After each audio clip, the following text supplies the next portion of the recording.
no seu televisor a TV Galega, na TV Galega o Mesa de Bar, e na Mesa de Bar hoje tomando água aqui comigo o pastor Milton Yandrey. Pastor Milton, vamos adiante com a nossa chegada dos luteranos, né? Quantos chegaram? Eram 20 e poucos, né? Não, sei lá quantos que vieram. Aí é uma pergunta que agora eu não sei precisar quantos chegaram nas primeiras levas e tudo mais, mas aí foi uma constante, né? A imigração começou em 1824 e foi uma constante na região sul do Brasil, na região do Rio de Janeiro, sudeste, aqui em Blumenau. Em 57 começam a vir muitos, 1857 começam a vir muitos pomeranos, tanto para São Lourenço, no Rio Grande do Sul, como aqui na região do Pomerode, ou no Espírito Santo, então também. A grande colonização pomerana no Espírito Santo, que até hoje também, assim como em Pomerode, há diversas cidades lá, onde a língua pomerana é a língua na cidade também, no dia a dia das pessoas.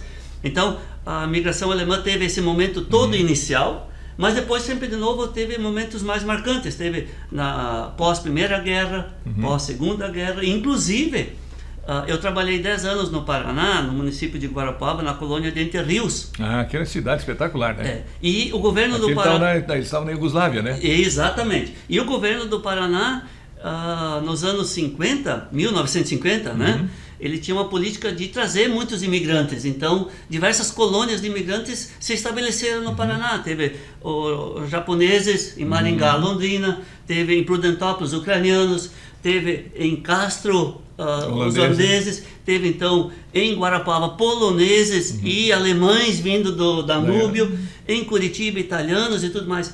Então, assim, uma das últimas colonizações alemãs, de novo a gente volta àquilo, quando a gente fala de alemão, a gente não está falando de um país onde vem, mas mais a característica da língua.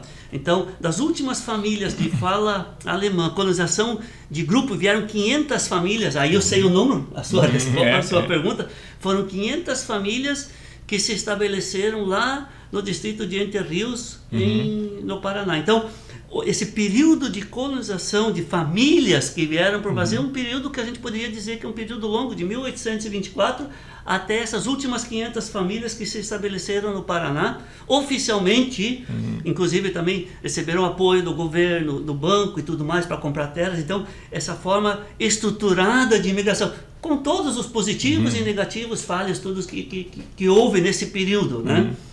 E que bom que a gente é um país... E quando a gente vai morar fora, o senhor também morou fora. Veja assim, em outros lugares você vai e a gente começa a perceber da onde cada um é. E aqui no Brasil a gente cresce com essa diversidade, né? Eu não conheço muito bem São Paulo, mas eu fico imaginando que diversidade bela que é São Paulo. Embora tenha os bairros com as suas características, ou a gente pensa nos hospitais, ou nos clubes, né? O Palestra Itália, ou São Paulo, mas...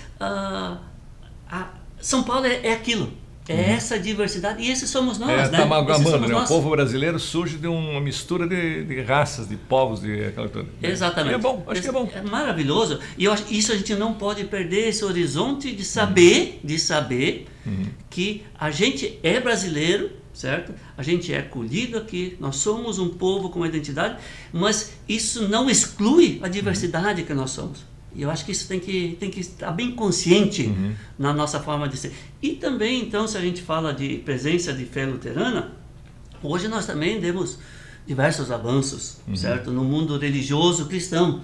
Naquela época era diferente, certo? Era diferente. Então, o império era católico, só era permitido ter construções de igrejas católicas, tá?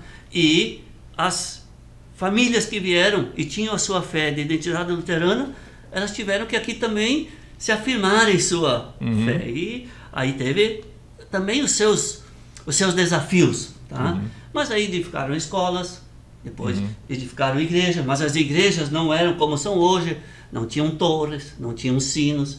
Eles tinham dificuldade de reconhecer os seus casamentos. Por quê? Porque na época quem casava era a igreja, nos registros eclesiásticos. Então só o católico era aceito. Não tinha. Não tinha.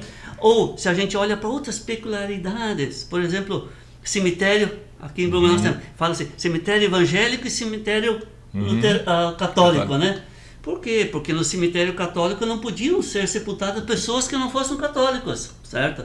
Aí surgem os cemitérios. Inclusive aqui em Blumenau, o cemitério histórico mais antigo é o cemitério do centro. Hoje, o cemitério não está mais restrito a uma só denominação. Hoje eles são o que nós chamamos de ecumênicos, são abertos. Sim. Inclusive o do centro é assim. E aqui teve um problema sério que foi quando morreu o Fritz Miller, né? O Fritz Miller era ateu, a igreja luterana não queria permitir. Não, aí o problema é outro, né? Aí é outro. Mas teve assim, com o Peter Wagner, o Peter Wagner, por exemplo, uma história, uma família marcante com as filhas, casou. Mas ele também era de origem luterana e assim vai complicado. Sim. Mas o Fritz Miller, ele, por sua convicção toda... E era filho de pastor, né? Filho de pastor, e aí ele não queria jurar sobre a Bíblia. E aí tem que entender a história dele, a firmeza dele, mas também tem que ser sepultado em algum lugar. Mas veja, qual era o drama? É que não existia cemitério que não fosse ou católico ou evangélico. Aí complicou, né? Hoje não seria mais problema, porque tem os cemitérios municipais que não são denominacionais. Tá? Então essas são as situações que as pessoas se defrontavam naquela época. Mas tem mais coisas assim também, a questão da própria identidade evangélica luterana, né? Aí a ênfase na escola, a ênfase no cuidado.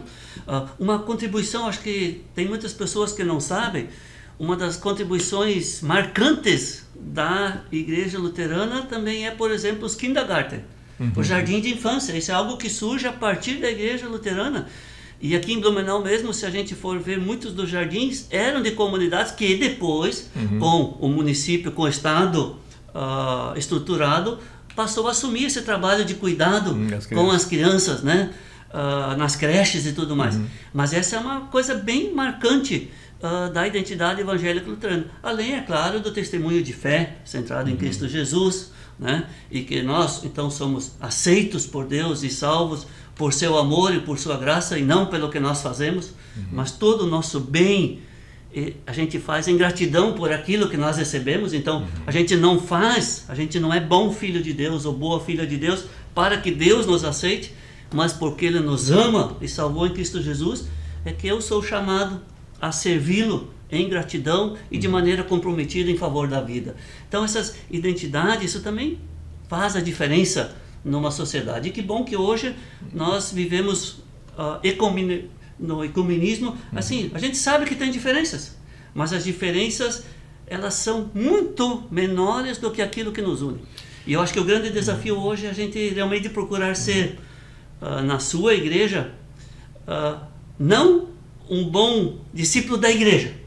A igreja está aqui para servir a Cristo Jesus, certo? E congregar as pessoas.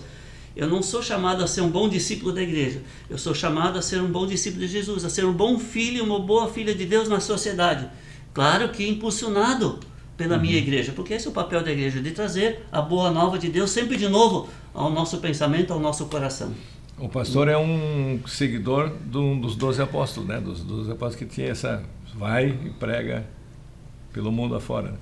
Agora, o senhor sabe quem foi o primeiro pastor luterano que veio para o Brasil? Tem esse registro na história? Ou formou-se aqui mesmo, de repente resolveram criar um não, seminário? Tem o pastor logo que veio para São Leopoldo, me fugiu o nome dele, tá? Mas tem um que veio logo com os imigrantes no início, tá? Mas eu realmente agora não... É Borchardt. Borchardt, isso. Borchardt. O primeiro nome agora me escapou, mas o primeiro pastor então que veio era Borchardt em São Leopoldo. Tá?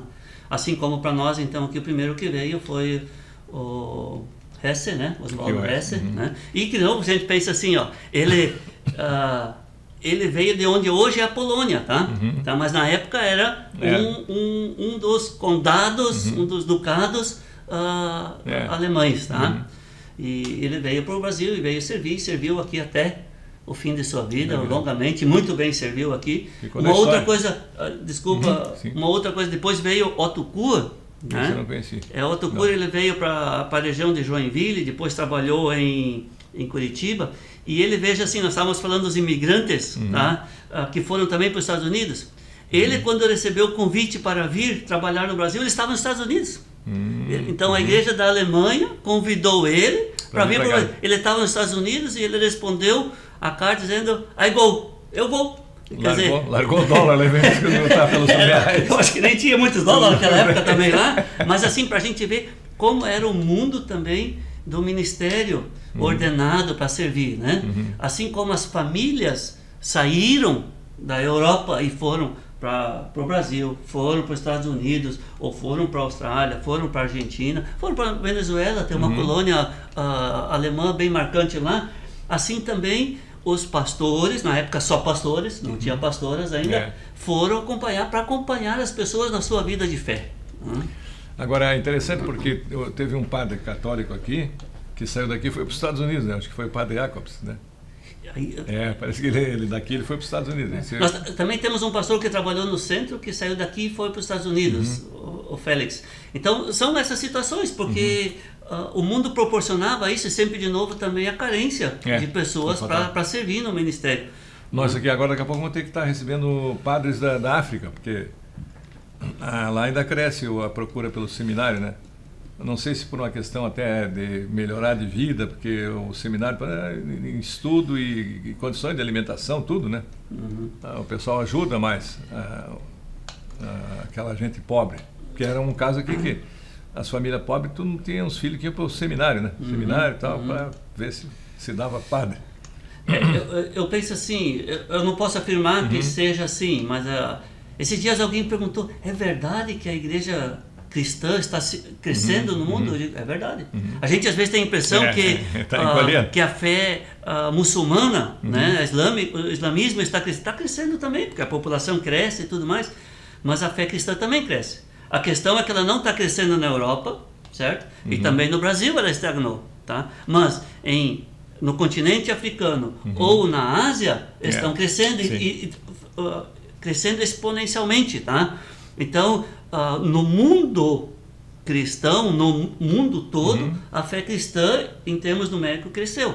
E ela está se deslocando, que era o centro como a Europa, hoje está indo para a África. Nós aqui na América Latina também estamos vivendo aí momentos muito significativos da igreja cristã, mas tudo que está no norte do Equador estão em outras situações. E aí, eu acho que não é só econômica, mas aí também tem com o mundo, a gente fala, secular, e com o conhecimento, e eu sempre vejo assim, as pessoas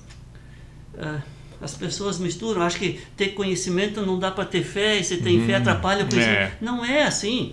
Deus nos fez com cérebro, nos fez pessoas pensantes, e Ele quer que a gente faça um bom uso também do nosso pensar.